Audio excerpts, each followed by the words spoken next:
Now, how can you use overlay in the Capcut on the iPad? Let's get started. If you're new on this channel, most definitely subscribe so you don't miss tutorials like this one.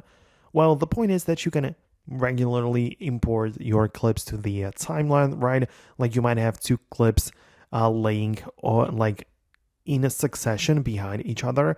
But the point is that if you want one clip to be overlay of the another one, you have to select it like usual. And from the selections at the bottom, you can see we have the overlay feature, right? So you just make sure that these clips are going to be on the top of each other. It's also indicated visually right there, so you can see where it starts and where it ends.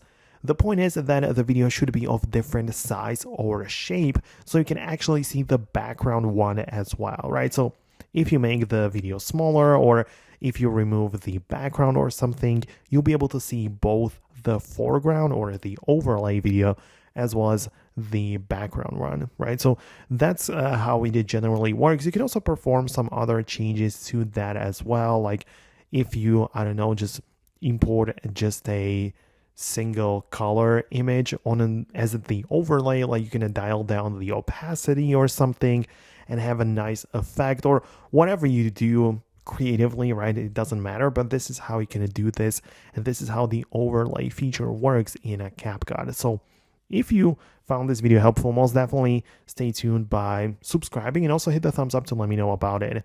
Thanks a lot for watching, and I'll see you later in the next videos as well.